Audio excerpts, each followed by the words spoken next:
Добар ден на сите. Значи денеска управниот одбор на ЗЕЛС се состана уште еднаш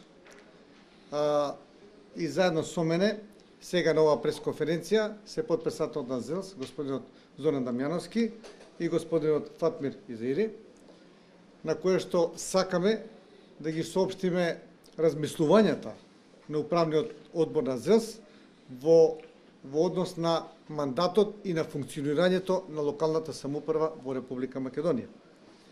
Меѓутоа знаете, согласно на информацијата која што беше дадена од Министерството за локална самоуправа и Министерството за правда, мандатот или функционирањето на локалната самоуправа завршува во првата половина на месец мај, согласно на изборниот законник. Ние денеска се собравме уште еднаш за да апелираме до парламентот, парламентарното мнозинство, до политичките партии кои што се во парламентот, да одржат состанок, да одржат седница на парламентот најдосна до понеделник, веќе тогаш завршува првата половина од месец мај, на која што седница ќе издадат решение за продолжување на функционирањето на локалната самоуправа.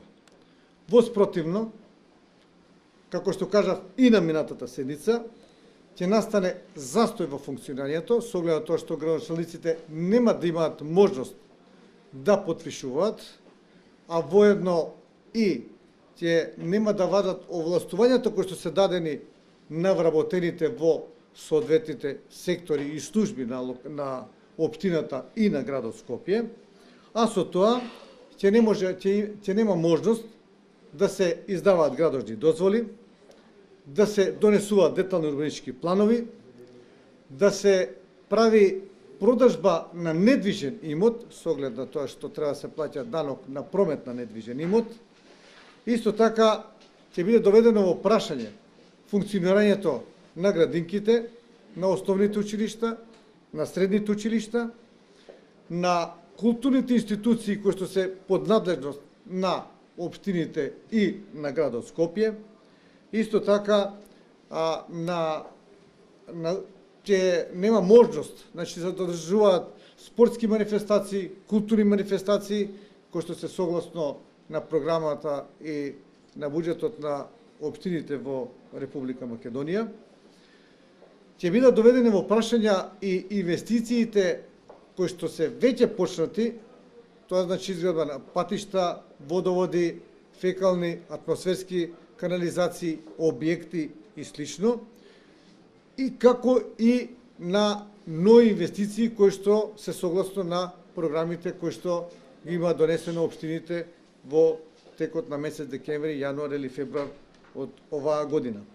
Исто така, уличното осветување, со оглед на тоа што ние сме под евара, треба да се плаќа уличното осветување, и тоа ќе биде доведено во прашање, што ќе биде, значи, ќе немаме улично осветување по улиците, бе интегрирани дозволи за многу компании кои што ќе треба да се регистрираат со оглед на тоа што е таа наша надлежност да ги издаваме тие бе интегрирани дозволи, еколошки дозволи. Сето тоа ќе биде доведено во прашање и многу други работи кои што се од, да речеме, од помал значај, меѓутоа значени се за граѓаните на Република Македонија кои што живеат во соодветните општини.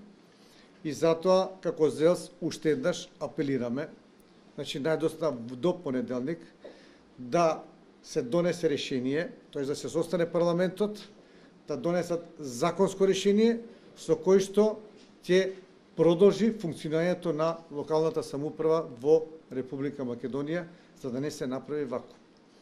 Доколку тоа не се случи, ние во понеделник, како управен одбор на ЗЕЛС, уште еднаш ќе се состанеме тука за да дискутираме за понатамошното наше функционирање. Благодарам. Дали до сега имате контакт со парламентот, со надлежните во парламентот, што велат тие, дали има расположение за состанување и за позитивно одговарање на овие ваши барања? Видите, ние како ЗЕЛС, во основа на претходниот состанок на ЗЕЛС, упативме писмо и барање до парламентот на Република Македонија за да се реши ова прашање. Како ја оценувате опцијата за назначување на владини повереници наместо продолжување на мандатот? Бидејќи таа е една од опциите која што се прифрлуваше во јавност. Видете, ние сме избрани од народот. Значи, избрани сме на локални и непосредни избори од граѓаните. Согласно на постојните законски прописи, не може да се назначуваат повереници, или може во еден случај, во случај на одржување на изборите, ако и после вториот изборен круг не се избере градоначалник, во тој случај владата назначува повереници и веднаш во рок од 15 дена распишува избори. Мислам дека тоа не би била добра, како сам добро решение. Тоа не би било добро или противзаконски? Незаконски е, значи, според постојните закони не е во ред. Мислам, не може да се донесе тако нешто. А сите доаѓаат од политички партии, разговаравте во своите партии, бидејќи сепак тие се тие кои што каде што доаѓаат и пратениците, кои што ги повикувате да се усогласат. Да, во рамките на нашите, да речеме, ингеренции кои што ги имаме во политичките партии, сигурно сме разговарале и сигурно бараме од нашите политички партии сме барале да тоа се реши што побрзо или најкасно до понеделник. Има ли оптимизам?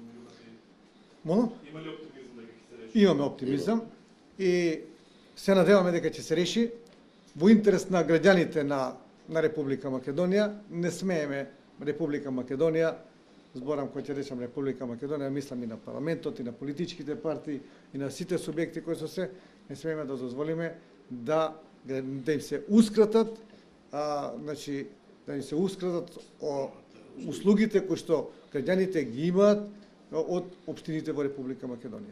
Може ли само уште еднаш што конкретно му препорачувате на парламентот, кои законски решенија треба да бидат изменени?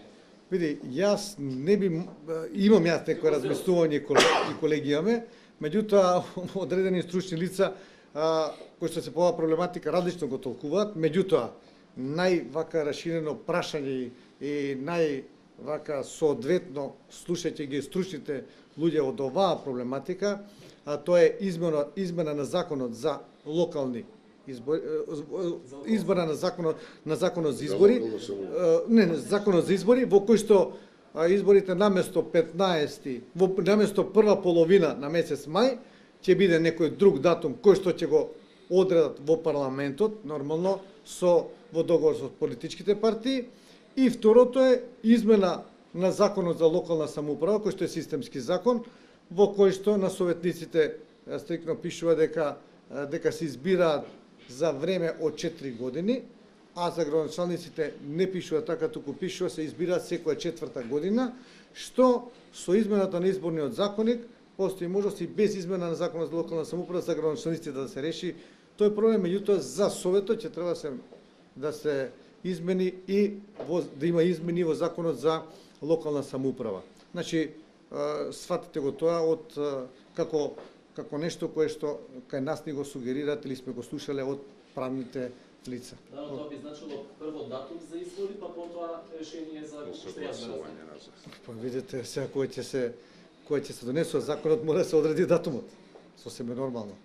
Добро. Ако нема некој благодариме. Општините има формирано одделение за водење на управни постапки досега. Молам? Од општините.